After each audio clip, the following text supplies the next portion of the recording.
बिस्मिल्लाहिर्रहमानिर्रहीम। अस्सलाम वालेकुम। ख़वातीन हज़रात, लद्दाख पर चाइना की जानिब से चढ़ाई करने के बाद आजकल इंडिया के दिलो दिमाग पर पाकिस्तान का खौफ सवार हो चुका है। और हद तो ये है कि कई दिन तक चाइना के 10,000 फौजी जिन्होंने लद्दाख में दाखिल होकर 35 किलोमीटर इलाके पर कब्जा किया था, उसके बाद से पूरे इंडियन मीडिया को सांप सूंघ गया है। और ये लोग दहाई देते रहे कि हमारी सरजमीन में चाइना की फौज दाखिल हुई है। लेकिन ये 1990 का जमाना नहीं है कि दुनिया को कुछ भी बता दें और वो मान लेंगे। अगले ही दिन दुनिया भर में सैटेलाइट इमेज नशर होना शुरू हुए कि किस तरह चाइना की फौज अक्साई चीन में दाखिल हुई। और ट्रंप की सूरत हाल ये है कि वो चाइना पर बात तो कर रहा है, लेकिन इंडिया का नाम तक नहीं ले रहा। ना ही उसने लद्दाख में चीनी फौज की पेशकदमी पर अभी तक कोई बयान दिया, जिस पर मोदी के साथ साथ भारतीय फौज की सारी कमान परेशान है। उनका कहना है कि अभी से ही अमेरिका ने हमारा साथ छोड़ दिया, अगर जंग छिड़ जाए तो उनका क्या हाल होगा। यह सूरत हाल इंडिया के लिए परेशान कुन होती जा रही है। और अब यह खबर आ रही है कि नरेंद्र मोदी का मशीर अजीत डोवल और भारतीय फौज के दरमियान ताल्लुकात काफी कशीदा हो चुके हैं। और भारतीय फौज की जानिब से जनरल बिपिन रावत और अजीत डोवल को लद्दाख में होने वाली बदतरीन शिकस्त का जिम्मेदार करार दिया जा रहा है। रिपोर्ट के मुताबिक इंडिया की national security adviser Ajit Doval की नाकाम पॉलिसियों की वजह से भारतीय फौज इस वक्त शदीद नाराज है और उसने अजीत डोवल पर इल्जामात की बौछार कर दी है। भारतीय फौज का कहना है कि अजीत डोवल की वजह से हमें हर तरफ नाकामी का सामना करना पड़ रहा है। जराये के मुताबिक भारतीय फौज की लीडरशिप ने अपनी हुकूमत से कहा है कि अजीत डोवल की वजह से इस सारी स्टोरी का डेड एंड होने जा रहा है, यानी भारत की हिते में मुकम्मल पसपाई होने जा रही है। और जिस तरह अजीत डोवल ने चाइना के मामलात को मिस हैंडल किया और झूठ पर झूठ बोलकर आवाम को आहर तक गुमराह करता रहा, जिसकी वजह से भारतीय आवाम का फौज पर से एतमाद खत्म हो चुका है और इंडिया पूरी दुनिया में तनहा हो चुका है। इस रिपोर्ट ने इंडिया की अपनी आबीती और शिकस्त का पोल खोलकर रख दिया है। रिपोर्ट में कहा गया कि भारत की नाकामियों की कहानी पुलवामा हमले से शुरू होती है, जिसमें भारत के अपने ही 40 फौजियों को फॉल्स फ्लैग के नतीजे में मार दिया जाता है। और अपने फौजी मरवाने के बाद जो बालाकोट पर हमला करने की कोशिश की गई, वो भी नाकामी के सिवा कुछ न थी। और भारतीय एयरफोर्स के 2 जहाज और एक हेलीकॉप्टर मार गिराए जाने के बाद जिस तरह से पाकिस्तान ने भारत के अंदर घुसकर कई ठिकानों को निशाना बनाया, उससे भारत की रीजनल पावर बनने का ख्वाब अधूरा हो चुका है। इंडिया इस अहम मौके पर अपनी बढ़तरी और ताकत मनवाने में नाकाम रहा। इसके अलावा मजीद कहा गया कि कश्मीर की जो पॉलिसी अजीत डोवल ने तैयार की, जिसमें 5 अगस्त को आर्टिकल 370 खत्म करना और फिर वहां पर पूरी आबादी को कर्फ्यू में बंद करना, यह सारी पॉलिसी इंडिया के लिए दुनिया भर में शर्मिंदगी का बायस बन रही है। कश्मीरी आवाम भारत के खिलाफ हथियार उठा चुकी है।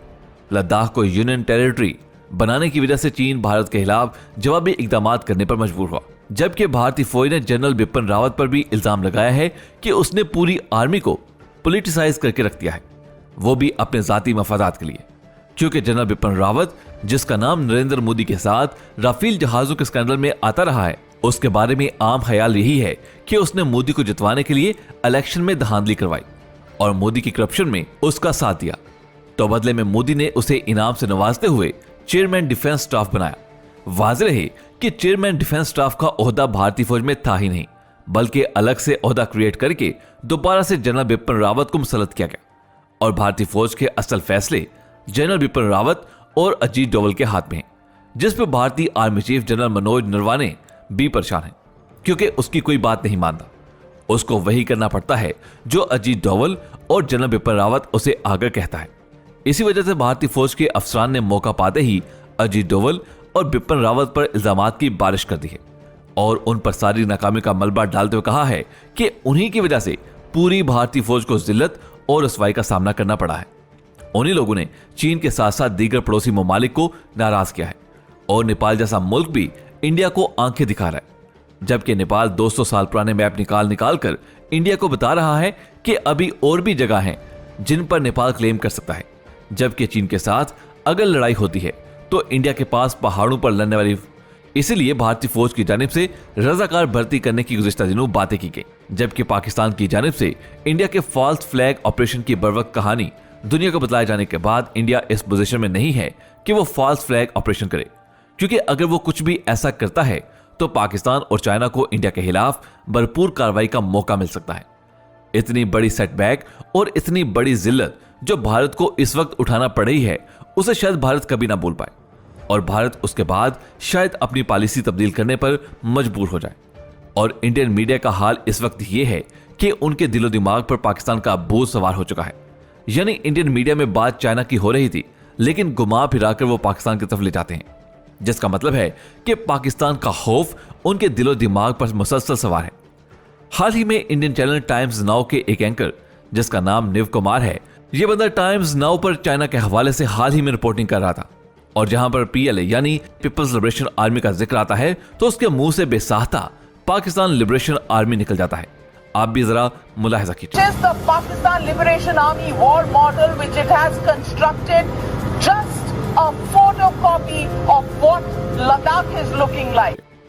खवातीन हज़रात, आपने देखा कि किस तरह से उनके ज़हनों पर पाकिस्तान का खौफ सवार है और पीपल्स लिबरेशन आर्मी के बजाय उनके मुंह से पाकिस्तान लिबरेशन आर्मी निकल रहा है। अभी आप देखते जाएं कि उनकी जुबान से आने वाले दिनों में बहुत सारे अल्फाज फिसलने वाले हैं। उन्हें समझ नहीं आएगा कि उन्हें जो मार पड़ रही है वो चाइना से पड़ रही है या पाकिस्तान से, और हर तरफ से उन्हें मुंह की खाना पड़ेगी। और इंडियन फौज की जानिब से अजीत डोवल और जनरल बिपिन रावत पर नाकामी का सारा मलबा डालना इस बात का सबूत है कि भारतीय फौज में दरारें पड़ चुकी हैं। अगर जनरल बिपिन रावत या अजीत डोवल को नरेंद्र मोदी फारग नहीं करता तो भारतीय फौज में बगावत खड़ी हो सकती है, जो नरेंद्र मोदी की नैया डुबो सकता है। खवातीन हज़रात, कमेंट्स में जाइए और पाकिस्तान आर्मी जिंदाबाद, आईएसआई के गुमनाम हीरोज को सलाम का नारा लगा दीजिए। मौजूद दोस्तों, एक हकीकत यह भी है कि अमेरिका ने चीन को उलझाने के लिए भारत को मोहरा बनाकर मैदान में उतारा है, मगर चाइना ने मुंह तोड़ जवाब देकर भारत को बिल में घुसने पर मजबूर कर दिया है। मोदी भी जान चुका है कि यहां उसकी दाल नहीं गलने वाली। भारत और चीन के दरमियान तनाज़ा मुतनाज़ा इलाका जात पर शुरू हुआ। यहां यह बात भी काबिले गौर है कि यह मुतनाज़ा इलाका आज से नहीं है बल्कि 70 साल से है। तो आज भारत में इतनी जरूरत कैसे आ गई कि वो यहां दिफाई तामीरात, जिसमें सड़कें और बैरकें शामिल हैं, कर रहा है। इस इलाके में भारत की सरगर्मियों के पीछे मौजूद अज़ाइम को समझने के लिए इस इलाके को समझना जरूरी है। लद्दाख भारत और चीन के दरमियान एक मुतनाज़ा इलाका है, जिसकी सरहद मशरक में चीन के शहर तिब्बत, जनूब में भारतीय रियासत हिमाचल प्रदेश, मगरब में जम्मू कश्मीर और गिलगित बल्तिस्तान, और शुमाल में कराकरम गुजरगाह के शिंजियांग के जनूब मगरबी कोने से मिलती है। यूं ये एक पूरा ऐसा इलाका है जहां से कश्मीर पर हमला करना दीगर सरहदों की निस्बतन आसान है। भारत ने अपने इस नापाक मंसूबे पर अमल दरामद के लिए मोहलिक वबाई मर्ज के बायस होने वाले लॉकडाउन को बेहतरीन तस्वर किया और इस लॉकडाउन के दौरान अपनी फौजों को मुतनाज़ इलाके में पहुंचाना शुरू किया ताकि इस नकलो हमल की कम से कम खबर बाहर निकल सके। और इसराइली और अमेरिकी आशीर्वाद से लद्दाख के रस्ते गिलगित बल्तिस्तान पर अचानक हमला करके उस पर कब्जा करने का मंसूबा तैयार किया, जिसके लिए इंतहापसंद मोदी हुकूमत ने गुज़श्ता बरस डीबीओ शायक नामी हसास तरीन सड़क को कंप्लीट कर लिया। भारत के नापाक अज़ाइम से पाकिस्तान पहले ही वाकिफ था। पाकिस्तानी खुफिया एजेंसीज ने बर वक्त मालूमात हासिल की और चीन के साथ मिलकर मुश्तरका प्लान तरतीब दिया गया। खवातीन हज़रात, ये बात तो आप अच्छे से जानते हैं कि भारत पहले भी पाकिस्तान पर सर्जिकल स्ट्राइक की नाकाम कोशिश कर चुका है और उस मार्के में भी मुंह की खा चुका है, और अब उसने वबाई बहरान का सहारा लेते हुए सख्त तरीन लॉकडाउन में फौज को मुकर्रर करदा महाज पर भेजा और साथ ही जंगी साजो सामान भी पहुंचाया। लेकिन भारत की इन फुर्तियों का पाकिस्तान को इदराक था और चीन भी उससे बेखबर नहीं था। खवातीन हज़रात, ये बात भी काबिल गौर है कि लद्दाख में होने वाली कशीदगी बराह रास्त चीन के लिए खतरा नहीं थी, क्योंकि सरहद के उस पार भारतीय फौज की नकलो हरकत गिलगित बल्तिस्तान पर हमले के मंसूबे का अहम तरीन हिस्सा था, जिसे पीपल लिबरेशन आर्मी ने खाक में मिलाते हुए जिस तरह लद्दाख में भारत को जिल्लत अमेज तरीके से धूल चढ़ाई, उसकी मिसाल नहीं मिलती। भारतीय सरकार को समझ नहीं आ रहा कि वो किस तरह से अपनी आवाम का सामना करे।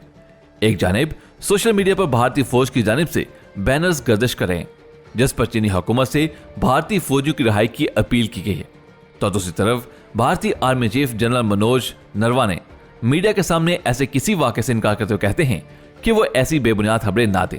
भारतीय अवाम और अपोजिशन जमातें नरेंद्र मोदी से पूछ रहे हैं कि चीनी फौज के लद्दाख में बढ़ते हुए कदमों के सामने भारतीय अफवाज बीगी बिली क्यों बने हुई है। भारत का पाकिस्तान के खिलाफ 24 घंटे बोलने वाला मीडिया और जनरल बख्शी जैसे भाड़े के टट्टू लद्दाख में चीनी फौज की पेशकदमी पर ऐसे खामोश क्यों बैठे हैं कि जैसे उनको सांप सूंघ गया हो।